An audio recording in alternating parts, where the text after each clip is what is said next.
자, 플랜트하고 애니멀 디벨롭먼트의 오늘 이제 마지막으로 정리를 하고 이제 다음에는 그 다음 스텝으로 나가도록 합시다. 우리가 이제 패턴 포메이션에 대해서 지난 시간에 간단히 배웠어요. 물론 여기서 다루는 이번 시간하고 다음 시간 뭐 이렇게 다루는 내용들이 이렇게 깊게 들어가지는 않는 내용들인데, 일단 우리가 조금 더 넓은 측면에서 기본적인 지식을 쌓고 조금 더 이제 시간이 지날수록 깊은 지식을 공부하도록 합시다. 일단 우리 강의를 시작하기 전에 어제 그렸다가 제대로 써먹지 못한, 어제가 아니지, 그제 그렸다가 써먹지 못한 이 그림을 다시 그려보도록 합시다. 이게 이제 그 우리가 진화라고 불리우는 어떤 히스토리인데요. 여기 처음에 커먼 앤세스터에서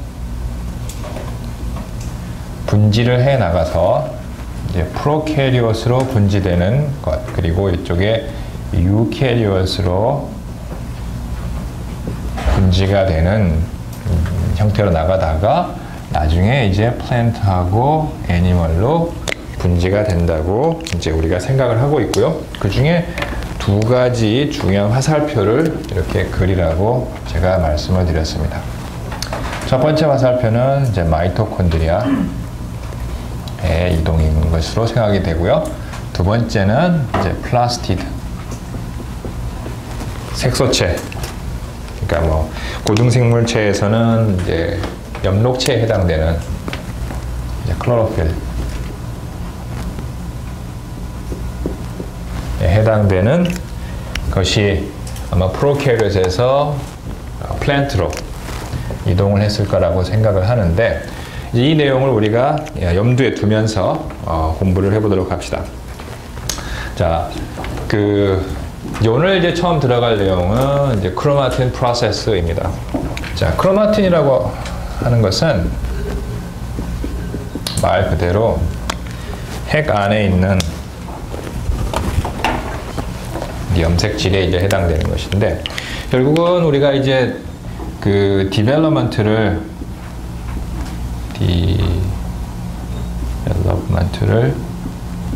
조절하는 두 가지의 커다란 그 클래스를 우리가 지난 시간에 배웠어요. 플랜트하고 애니멀에서 하나는 이제 메즈박스라고 불리우는 녀석, 다른 하나는 이제 호메오박스 또는 이제 뭐 학스 계열이라고 불리우는 이 두 가지 서로 다른 클래스의 이제 유전자들인데, 얘네들의 진 아이덴티티는 뭐라고 그랬습니까?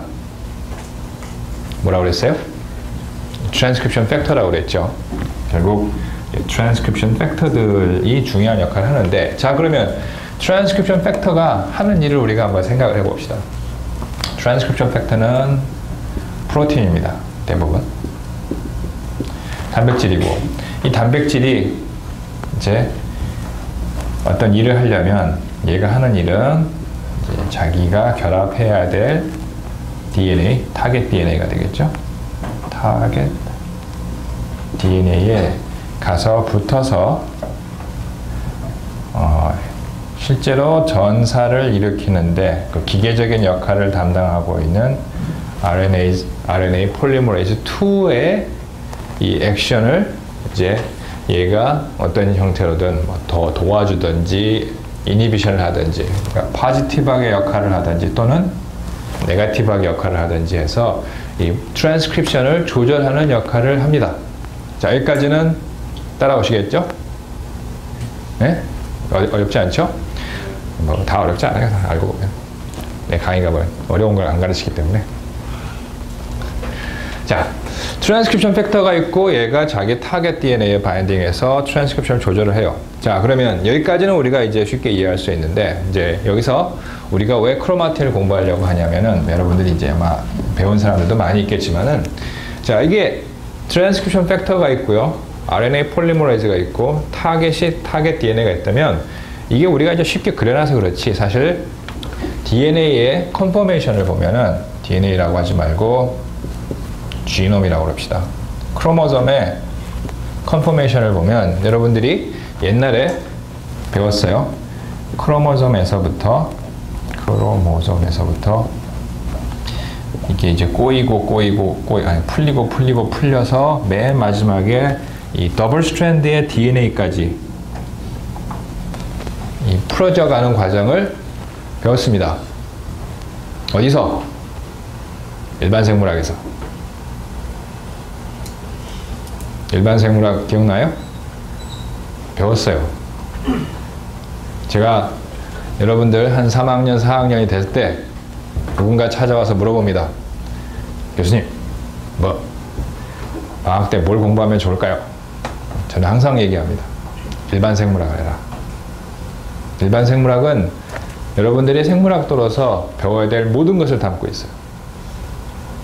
그리고 지식은 아는 만큼 보입니다.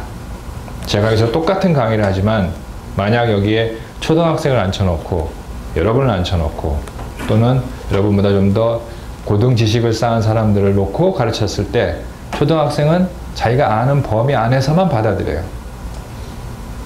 여러분은 여러분이 아는 만큼 받아들이고. 그래서 제가 드리고자 하는 말씀은 뭐냐면 1학년 때 일반 생물학을 보고 거기서 받아들였던 지식의 범위하고 여러분들이 지금 다시 일반 생물학을 보면 훨씬 더 많은 것을 받아들일 수 있어요. 많은 것을 배워요. 책은 똑같아.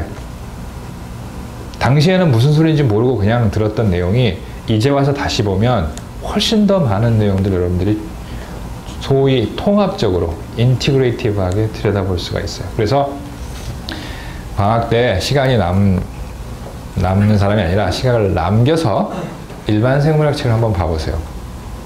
그러면 많은 지식을 쌓을 수 있습니다. 그래서 처음에 일반 생물학을 가르치는 거예요. 왜? 재미 하나도 없어요. 거기 보면 막 분류도 있고 막 온갖 이상한 거 많이 있어. 재미없죠? 그러나 지금 한번 다시 봐보세요. 많은 걸 알 수가 있습니다. 어쨌든 다시 이제 본론으로 돌아가서 염색체가 있고요. 염색체가 만들어지려면 소위 이렇게 이 X자로 생긴 이런 염색체, 이건 아무 때나 보이는 거 아니에요. 그죠? 어떤 특정한 시기만 보이는 염색체를 만들기 위해서는 이 DNA가 꼬여서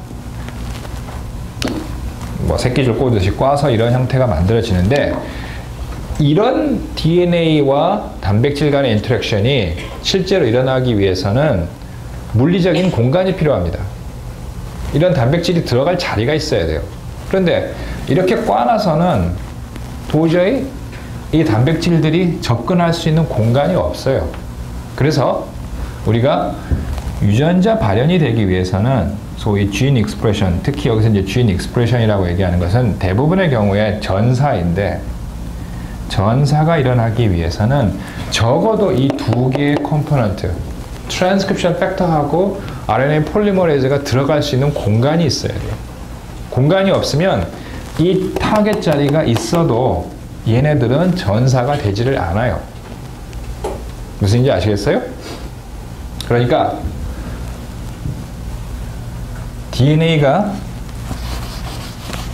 소위 타겟 DNA가 이렇게 있는 거하고 이렇게 있는 거하고는 큰 차이가 있다는 말입니다. 따라서 풀어져 있는 상태는 우리가 이 노출되어 있는 각종 이런 엘레멘트들이 노출되어 있는 상태이고, 이렇게 꼬아져 있는 상태는 이제 노출이 되어 있지 않는 상태이기 때문에 이런 상태가 비교적 익스프레션이 될 수 있는 어떤 포텐셜을 갖고 있는 거죠. 포텐셜.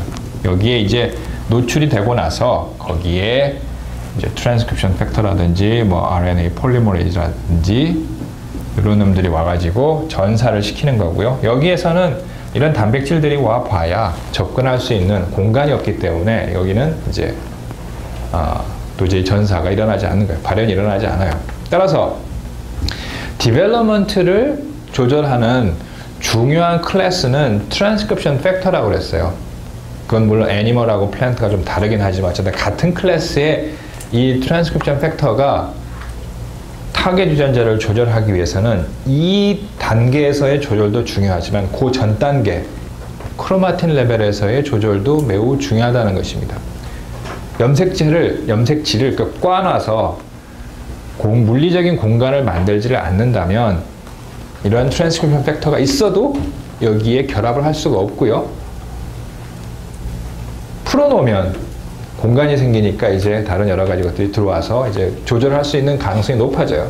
자, 그러면 이렇게 노출이 되어 있는 거랑 비노출이 되어 있는 사례를 여러분 한번 배운 것들이 있거든요. 누가 한번 얘기해 볼 수 있을까요?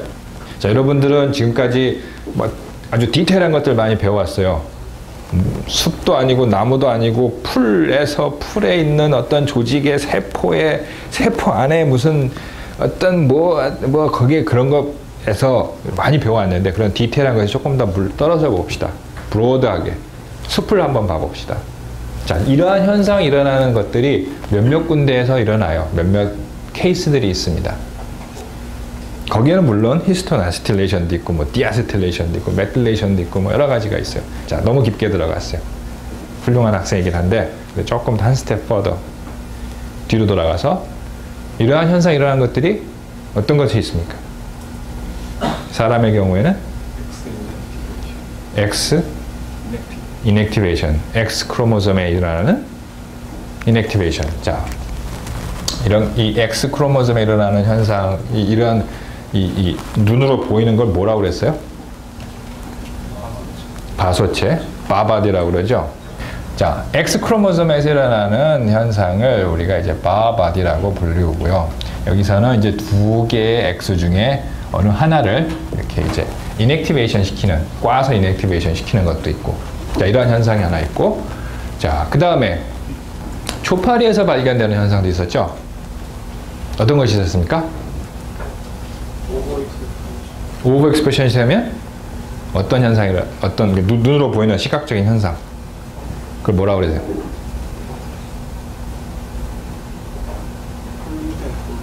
폴리튼 크로모솜. 자, 폴리튼 크로모솜에 대해 좀 설명해 볼 수 있니? 폴리튼 크로모솜은 한 개의 핵 안에 있는 여색체가 분리되지 않고 계속 전체가 돼서 이제 거기서만 전사가 이제 활발히 일어나기 때문에 겹겹이 쌓이면서 겹겹이 쌓이는 부위가 이제 어둡게 관찰이 돼요. 그래요? 잘했어. 이름이 뭐야? 선진이? 그래, 고마워. 잘했어. 자, 세포 안에 DNA가 하나 있고요. 얘가 DNA가 하지 말고 염색체가 있는데 얘가 이제 복제를 해서 분열을 이제 하는데 보통의 경우에는 이제 세포가 분열을 하고 나면 염색체도 이렇게 떨어져서 각각의 도터셀로 가야 되잖아요. 그런데 초파리의 경우에 특히 침샘 염색체에서는 이러한 현상이 발견이 돼요. 얘가 복제를 계속해. 그런데 분리는 안 돼요. 이러한 형태로 이렇게 돼 있다가 이렇게 이제 막 수백 개의 염색체들이 이렇게 모여 있는데 어떤 특정한 곳이 발현을 하려고 그러면 이 부분이 사실 이게 이제 제가 직선으로 그렸습니다만은 사실 다 꼬여 있는 상태이고요. 이게 풀어져야 된단 말이에요. 그래서 풀어지면은 다음과 같은 형태로 풀어지겠죠. 이렇게 있다가 이렇게 풀어지고요. 이제 나머지는 이렇게 꼬여 있고 또 풀어지고 이런 것들이 계속 반복돼서 나타나다 보니까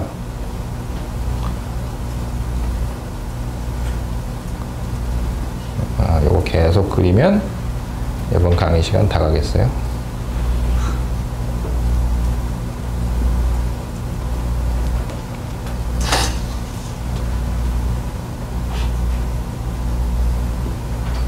여러분이 보기에도 초파리 침샘 염색체 같이 생겼죠?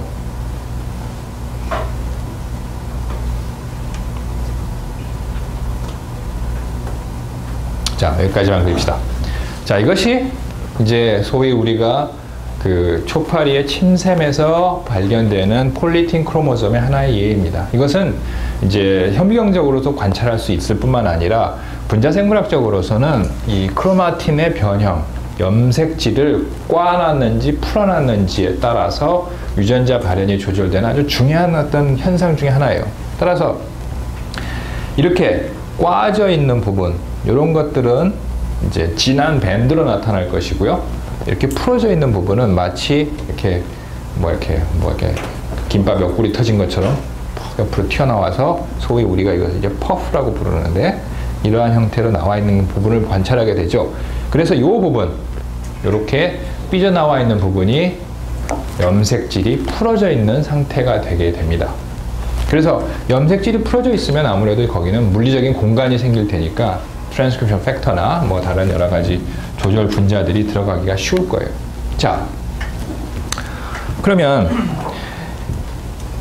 이 호메오박스나 메스박스가 그러니까 트랜스크립션 팩터들이 작용을 하기 위해서는 물론 여러분들이 이제 이런 얘가 DNA에 결합하는 바인딩 하는 것은 매우 중요한 현상입니다. 이게 일어나야 이제 여러 가지 디벨롭먼트가 조절이 돼요. 사실 좀 더 정확하게 얘기하자면 디벨롭먼트의 사실 뭐 한 70-80% 이상은 트랜스크립션 팩터에서 조절되는 것들이 많아요. 그러니까 유전자의 turn on, turn off 요거에 따라서 여러 가지 이제 현상들이 조절이 되는데 이게 바인딩을 하려면 무엇이 선행돼야 됩니까? 제가 얘기했던 염색질이 풀려 있어야 된다는 거예요. 물리적인 공간이 있어야 된다는 거예요. 그래서 이 크로마틴 프로세스가 중요한데, 자, 그러면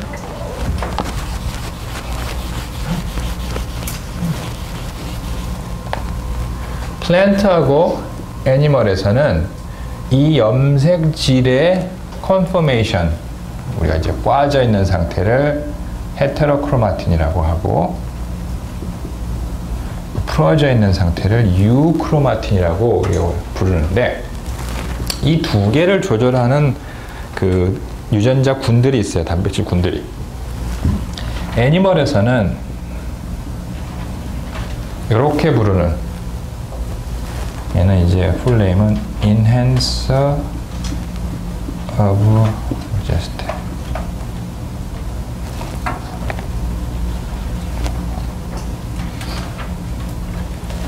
라고 불리우는 유전자가 이 크로마틴 포메이션을 조절을 합니다. 이게 이제 애니멀의 경우이고요.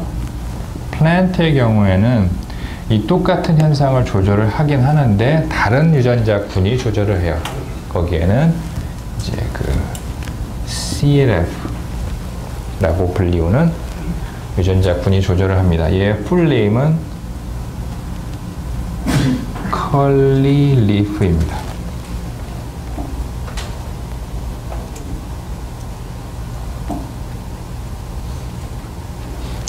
자, 그래서 물론 이제 얘 피노타입에서 이제 이 유전자 이름을 붙인 거예요. 이 CLF 유전자가 망가지게 되면 이 이파리가 이렇게 좀 꼬불꼬불해진 그런 현상이 나타나게 되는데, 자, 얘네들이 이제 발현을 하거나 이제 크로마틴에 결합을 하게 되면 아까 우리 검은 옷 입은 친구가 얘기했던 것처럼 히스톤에 우리가 조금 더 이제 깊게 들어가서 분자적 수준에서 들여다보면 히스톤의 아세틸레이션이 되느냐 또는 뭐 메틸레이션이 되느냐에 따라서 히스톤 간의 간격이 벌어지기도 하고요. 히스톤 간의 간격이 짧아지기도 해요.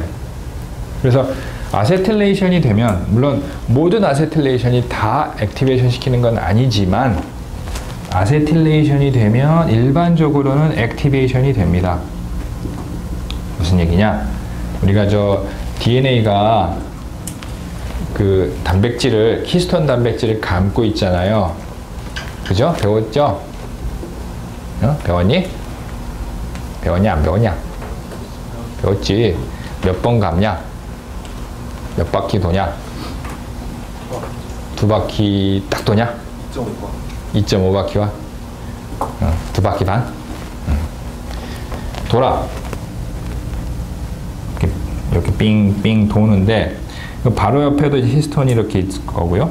여기도 빙글빙글 돌겠죠. 근데 첫 번째 히스톤에 예를 들어 여기에 아세틸기가 이렇게 붙어 있게 되면 이 옆에 있는 히스톤하고 조금 간격이 벌어져요. 그러니까 이 DNA가 이렇게 꼬여 있고 이렇게 꼬여 있고 이 사이에 이제 히스톤이 이렇게 들어가 있을 텐데, 이 히스톤 간격이 이렇게 벌어지면서 이게 이런 식으로 조금 더 간격이 벌어지게 돼요.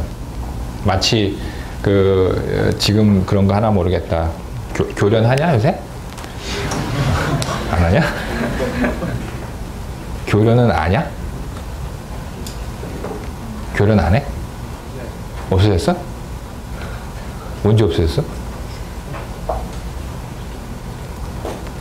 너희들은 그럼 교련을 안 배웠어? 오, 그렇구나. 그 체육 시간에 그런데 딱 이렇게 나란히 해가지고 딱 섰어. 근데 군대 갔다 온 사람들 그런 거 배우잖아. 양팔 간격. 양팔 간격 하면 이제 이렇게 벌어지잖아, 사람들이. 그 다음에 이렇게, 이 간격을 뭐라고 그러냐, 이거. 이렇게 써. 없냐, 그런 간격은? 좁은 간격? 응, 그래.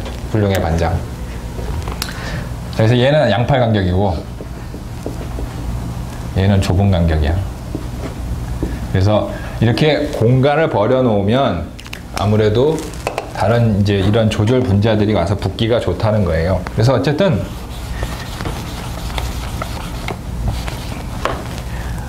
플랜트하고 애니멀은 다음과 같은 유전자 군, 이 Enhance of Gest나 또는 CLF라고 불리우는 이 군을 통해서 크로마틴의 포메이션을 조절을 합니다. 풀었다가 꽈다가.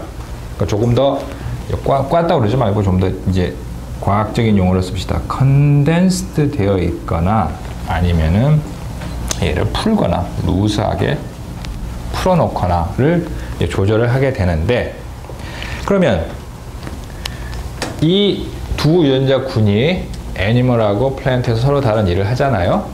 자, 그런데 이제 여기 또 재미난 점은 얘네들이 조절하는 게, 얘는 HOX 또는 우리가 호메오박스라고 부르는 유전자 군을 조절을 하고요. CLF는 매즈박스 유전자 군을 조절을 합니다. 신기하죠? 그러니까 CLF가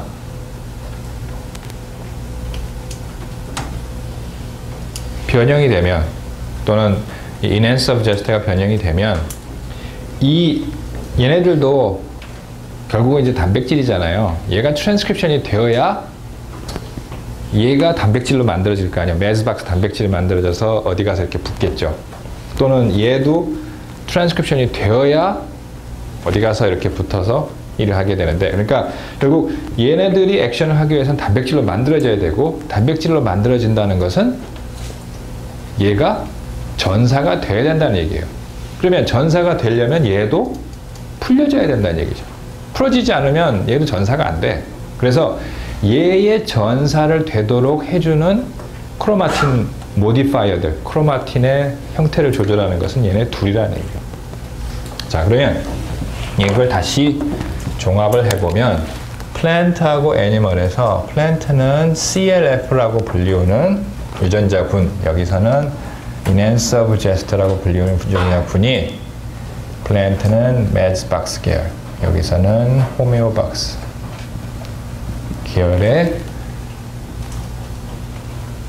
유전자군을 조절을 하고요. 얘네들은 다 트랜스크립션 팩터들이고, 얘네들이 이제 타겟 유전자를 조절을 하는데, 얘들이 이 디벨롭먼트를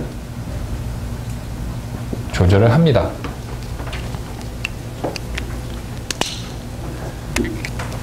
이 녀석들이 하는 일은 뭐라고 그랬어요? 요 녀석들? 크로마틴 조절한다고 그랬죠? 크로마틴의 컨포메이션을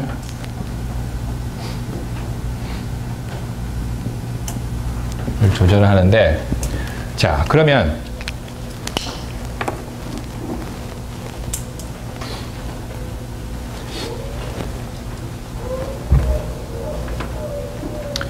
여기서 이제 여러분들이 기억해야 될 그 테이크홈 메시지는 뭐냐?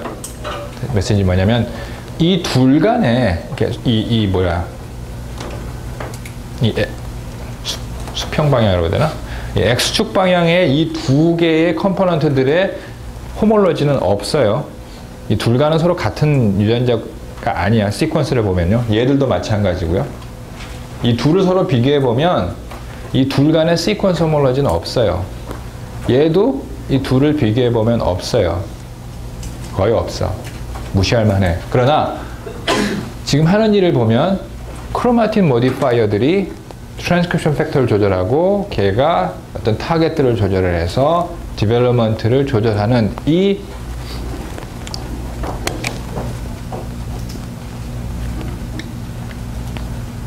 프레임 전반적인 이 축은 같다는 겁니다.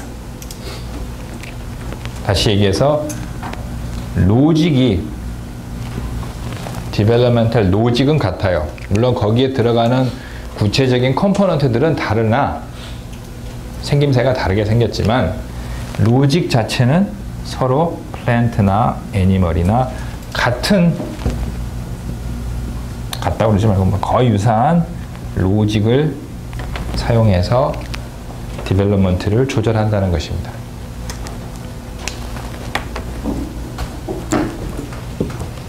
자, 다음은 셀-투-셀 시그널링으로 가봅시다.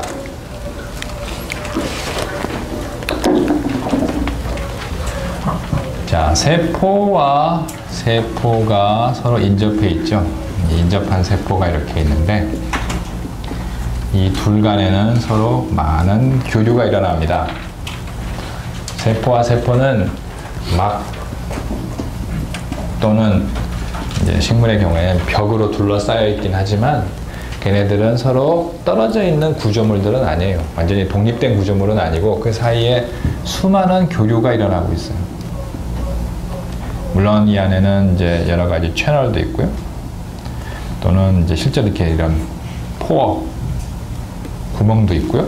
여러 가지 것들이 있어서 각각의 독립된 세포처럼 보이지만 인접한 세포 또는 조금 더 멀리 떨어져 있는 세포라 할지라도 서로 많은 어떤 정보의 교환이 있어요. 자, 그럼 그 정보의 교환은 어떤 형태로 일어나냐? 이 막이 이렇게 이제 서로 인접해 있다면 이 막에서 어떤 일들이 이제 많이 일어나게 돼요. 그래서 이제 애니멀에서는 주로 이제 이 타이로신 카이네이즈를 이용을 해서 주로 이제 시그널링 몰레큘들을 만들어내는가 하는 반면 플랜트에서는 이런 이런 타이로신 카이네이즈, 특히 리셉터 타이로신 카이네이즈가 플랜트에서는 거의 없습니다. 물론 있다는 예도 있긴 한데 그거는 거의 무시할 만하고요. 그냥 빵에 수렴한다고 보셔도 돼요. 그래서 이 리셉터 타이로신 카이네이즈는 애니멀에서 주로 이제 이 셀-투-셀 시그널링을 하는데 이제 많이 사용이 되는데, 그럼 플랜트에서는 어떠한 형태의 이런 셀-투-셀 시그널링을 하느냐? 자, 요걸 우리가 유추하기 전에 바로 요쯤에서 제가 지웠던 거를 한번 기억을 해봅시다. 플랜트하고 애니멀은 서로 다른 분류군입니다. 그죠? 서로 다른 분류군이라서 디벨롭먼트가 꽤 차이가 나는데, 그러나 로직 자체는 매우 비슷하다고 그랬어요. 그래서 이 애니멀이 타이로신 카이네이즈를 써서 이런 셀-투-셀 시그널링을 조절을 하는데, 플랜트는 이런 타이로신 카이네이즈 자체가 거의 없다고 그랬고요. 그러면 얘는 뭘 사용을 하느냐? 비슷한 로직을 사용합니다. 세린트리오닌 카이네이즈. 그러니까 카이네이즈를 쓰는 건 같아요. 포스포릴레이션을 시키죠. 인산화를 시키는데 포스포릴레이션을 시키는데 어떤 외주들을 시키느냐? 동물은 타이로신, 식물은 세린스레오닌 카이네이즈를 사용을 해서 하위 자기 타겟 프로틴을 이제 인산화를 시킵니다. 그래서 보면 카이네이즈의 액션 자체로 보면은 같아요. 포스포릴레이션 시켜서 상대방 또는 자기 인접세포에 시그널을 전달하는 건 같은데 포스플레이션 시키는 레지듀가 조금 차이가 나는 것이죠. 자, 이런 이제 비슷하면서도 약간 다른 이러한 현상도 있고요. 또 하나의 현상, 예로 들자면 두 번째 예는 이제 그 어디냐, 이 스테로이드 호르몬입니다. 스테로이드 호르몬. 이 스테로이드 호르몬 참 재밌어요. 그 스테로이드 호르몬은 여러분들은 어떤 때 들어봤어요? 네? 뭐 할 때? 약물 복용할 때, 근육을 키우고 싶을 때, 스테로이드 호르몬을 맞으면 이제 아주 빵빵한 근육맨이 됩니다. 물론 나중에 한 나이를 먹고 나서는 이제 문제가 좀 생기죠. 그래서 권투 선수들 보면은 스테로이드를 맞고 난 사람들, 한 10년쯤 지난 사람들은 이제 체형이 조금 여자스러워져요. 약간 좀 문제가 생겨, 모양이 약간 이상하게 바뀌어요. 눈에 보면 이렇게 그 여자의 몸도 아니고, 그 권투 선수들이 갖는 권투 선수의 몸이 있잖아요. 멋진 그 근육질의 몸하고 좀 다른, 하여간 이상한 몸이 돼.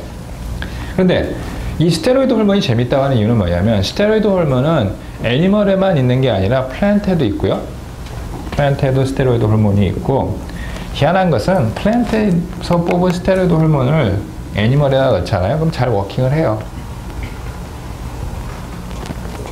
그 중에 이제 대표적인 예가 이 BR이라고 불리우는 이 브라시노 스테로이드라고 불리우는 이 BR 계열의 이 호르몬이 있는데, 이건 이제 플랜트 호르몬이고요. 얘는 여러 가지 이제 그 플랜트의 디벨롭먼트를 조절을 해요. 근데 이 BR을 애니멀 스테로이드 호르몬이 약간 결핍된 환자라든가 이런 데 넣어주면은 그 컴펜세이션을 합니다. 효과가 좀 있어요. 반대로 애니멀 쪽에서 나온 스테로이드 호르몬을 플랜트에 넣어도 꽤 잘 들어요. 따라서 그러니까 생명체는 이 플랜트하고 애니멀은 서로 이제 완전히 다른 형태를 가지고 있고, 하는 행동이 아니지, 하는 일도 다 다른데 비해서 그 안에 내부를 들여다보면 분자생물학적인 측면에서 봤을 때는 상당히 비슷한 점들이 많아요. 그래서 이러한 그 스테로이드 호르몬, 이게 특히 이제 막에 붙어 있는 이런 스테로이드 호르몬 리셉터들을 사용을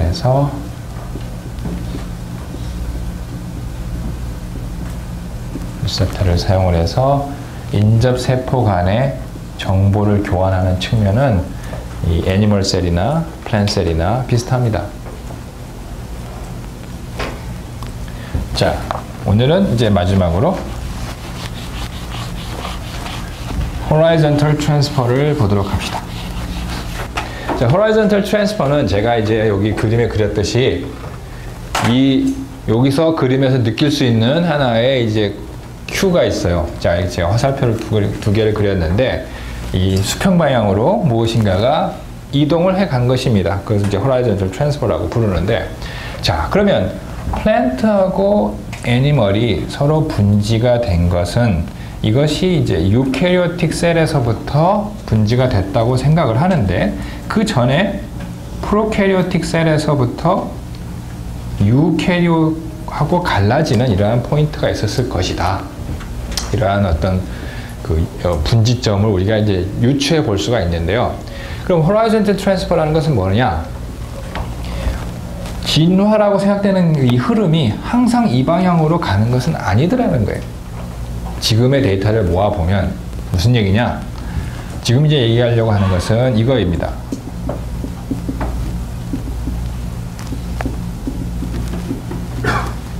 histidine kinase고요. 이 histidine kinase가 액션을 하는 시스템을 two component 시스템이라고 부릅니다. two component 시스템. 무슨 얘기냐? 카이네이즈가 하나 있고요. 이 카이네이즈가 RR, 얘는 이제 response regulator라고 부르는 이 response regulator를 이제 포스포레이션을 시키고요. 이제 카이네이즈니까 인산화를 시키겠죠. 그래서 인산화가 된 이 RR이 자기의 타겟에 가서 이제 뭔가 액션을 하는데, 자, 그럼 여기까지 따라오셨어요? 이걸 이제 투 컴포넌트 시스템이라고 얘기를 해요. 카이네이즈가 하나 있고요. 거기에 인산화를 당하는 리스폰스 레귤레이터가 하나 있고, 이놈이 인산화가 되면 자기의 타겟에 가서 뭔가 액션을 해요. 이걸 이제 투 컴포넌트 시스템이라고 부르는데, 많은 경우 히스티딘 카이네이즈가 작동을 합니다. 우리가 여기서는 아까 무슨 셀 투 셀 시그널링에서는 무슨 카이네이즈라고 배웠어요? 여기서는 타이로신 카이네이즈가 주로 작동을 하고, 여기서는 그 반대로 세린스리오닌 카이네이즈가 작동한다고 그랬잖아요. 그러면 생뚱맞게 난데없이 히스티딘 카이네이즈가 나타났어요. 히스티딘 카이네이즈는 우리가 여기 스리오닌이나 타이로신이나 세린스리오닌에서 봤듯이 그 레지듀를 포스포레이션 시키는 거거든요. 여기서 타이로신이면 타이로신을, 세린스리오닌이면 세린스리오닌을 포스포레이션을 시키는 것인데, 히스티딘 카이네이즈는 이제 히스티딘을 포스포레이션을 시켜요. 그러면 이게 어디서 발견이 되냐면 프로캐리от에서 발견이 됩니다. 이콜라이 같은, 뭐 이콜라이를 같은 게 아니라 이콜라이를 포함한 이런 프로캐리от에서 투 컴포넌트 시스템이 발견이 돼요. 자, 그러면 왜 horizontal transfer라고 얘기를 하냐면, 이 투 컴포넌트 시스템이 프로캐리от에서도 발견이 되지만 여기에서도 발견이 됩니다. 플랜트에서도 발견이 돼요. 따라서 이 로직을 이제 이 트리를 가지고, 소위 이렇게 생긴 이 트리를 가지고 해석을 해보면 이게 이제 잘 안 맞죠. 이제 해석이 잘 안 돼요, 이게. 그러면 그냥 단순한 트리를 그려보면 플랜트하고 프로캐리ot이 둘이 같이 있다가 분질을 했나?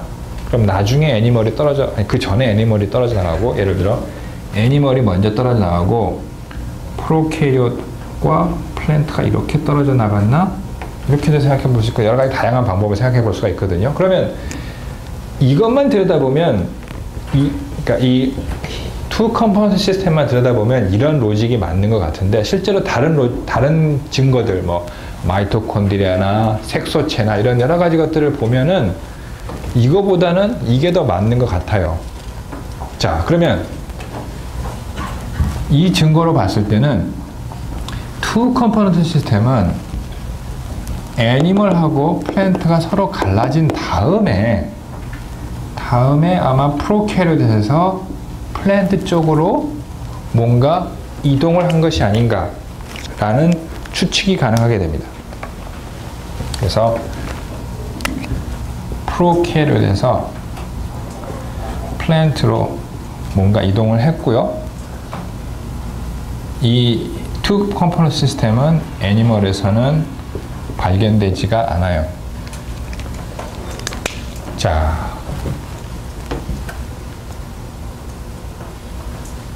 그러면 아까까지 우리가 셀 투 셀 시그널링까지는 비슷한 점에 대해서 우리가 들여다봤죠. 그런데 지금 여기 horizontal transfer에서는 애니멀하고 플랜트가 서로 다른, 약간 다른 점에 대해서 우리가 이제 공부를 하고 있어요.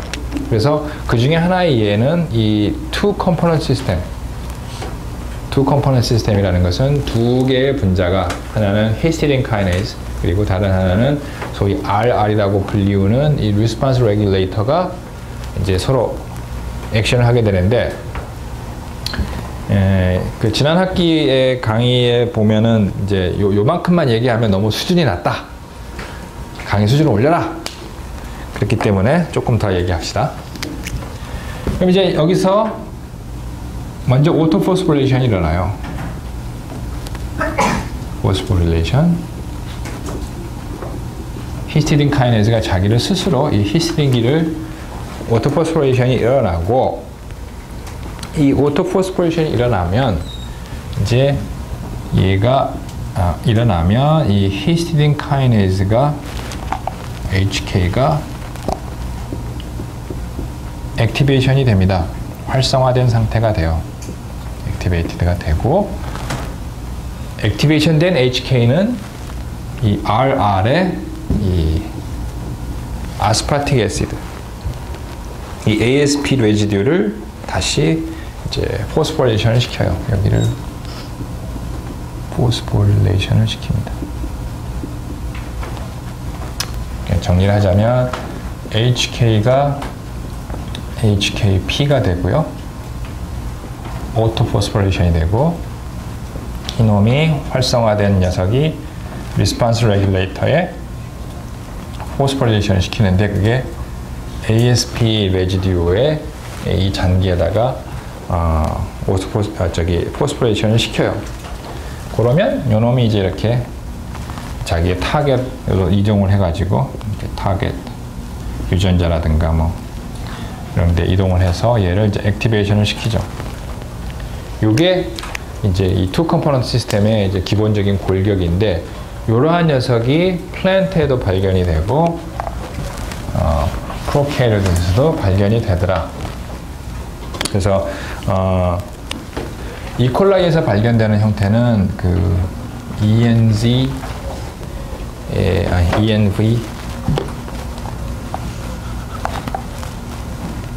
ENVZ하고 OMP-C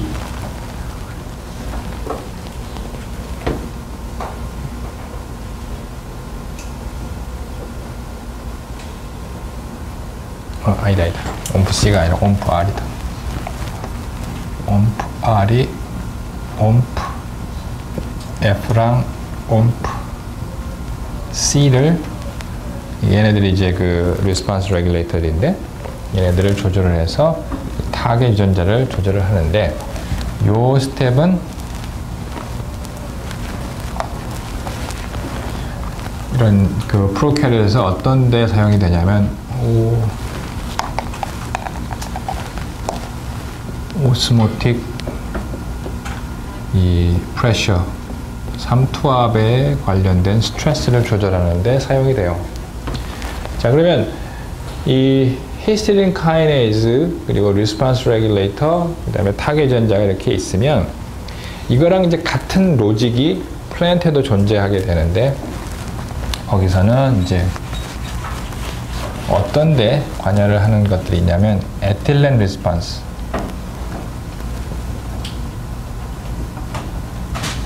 관여하는 것이 대표적입니다. 에틸렌은 그 가스 형태의 그 식물 호르몬이거든요. 그래서 가스 형태로 존재하는 이 에틸렌을 인지하는 이 히스티딘 카이네이즈가 막에 이렇게 있고요. 이것이 리스폰스 레귤레이터를 조절하고 다시 타겟을 조절하는 그러한 형태의 이제 것이 플랜트하고 프로캐리어트에서 발견이 돼요. 따라서 이 호라이즌털 트랜스퍼를 보면은 플랜트와 애니멀 간에 드디어 이제 차이점이 생겼어요. 지금까지는 로직이 비슷하다, 물론 디테일은 다르지만 로직이 비슷하다라는 것을 이제 계속 얘기해 왔지만, 실제 지금 이제 일부의 케이스에서는 플랜트하고 애니멀이 서로 다른 로직을 쓰는 경우도 있고요. 또 그와 비슷한 또 하나의 사례는 1번이 투 컴포넌트 시스템이라면 이제 2번은 이 파이토크롬, 얘네들은 그 광수용체거든요. 광합성을 하려면 필요한 광수용체인데, 이 광수용체의 경우에도 이 사이아노박테리아에서 보이는 이 광합성을 하는 박테리아에서 보이는 것을 식물체가 갖고 있어요. 근데 이러한 그 광합성의 형태는 동물에는 없잖아요. 광합성을 동물에 집어넣으면 여러분 밥 안 먹어도 되고, 살 빼려면 어두운 데 가 있으면 광합성을 못 하니까 에너지를 못 만들 거 아니야. 자, 그래서 뭐 시간이 거의 다 됐는데, 그럼 이제 여기를 정리를 해 봅시다. 자, 오늘 배웠던 것은 크로마틴, 그러니까 이제 염색질의 구조의 조절, 그러니까 이렇게 풀어놓느냐, 꽈놓느냐를 가지고 조절하는데, 이 두 개의 조절에도 플랜트와 애니멀은 서로 비슷한 어떤 것을 사용을 한다. 애니멀에서는 이 enhance of just라는 걸 사용을 하고, 플랜트에서는 CLF라는 걸 사용을 한다. 얘네들은 우리가 저번 시간에 배웠던 헉스와 매즈박스 유전자들을 조절을 한다. 그 다음에 셀-투-셀 시그널링에서는 얘는 이제 이 타이로신 카이네이즈를 사용을 하고, 얘는 세린 트리오닌 카이네이즈를 사용하는 점이 서로 유사하다. 그러나 이 둘은 플랜트하고 애니멀은 항상 같은 건 아니고 일부 케이스에서 다른 점이 나타나는데, 그 중에 하나가 이 투 컴포넌트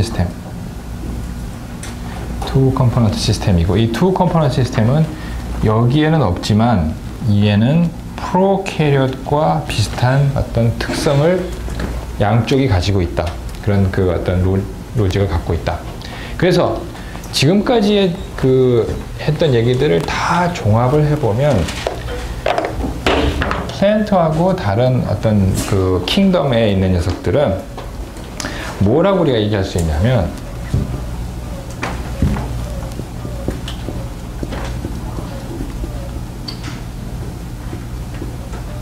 디벨롭먼탈 로직은 같고, 그러나 디벨롭먼탈 디테일은 서로 다를 수 있으나, 이 디벨롭먼탈 디테일, 세세한 사항은 조금씩 다를 수 있으나, 그 기본적인 논리의 축, 서로 다른 이 분류군이 사용하는 기본 디벨롭먼트를 이끌기 위해서 사용하는 기본적인 논리는 같더라라는 것입니다. 아시겠습니까? 자, 오늘은 여기까지 하도록 하겠습니다. 자, 수고했습니다.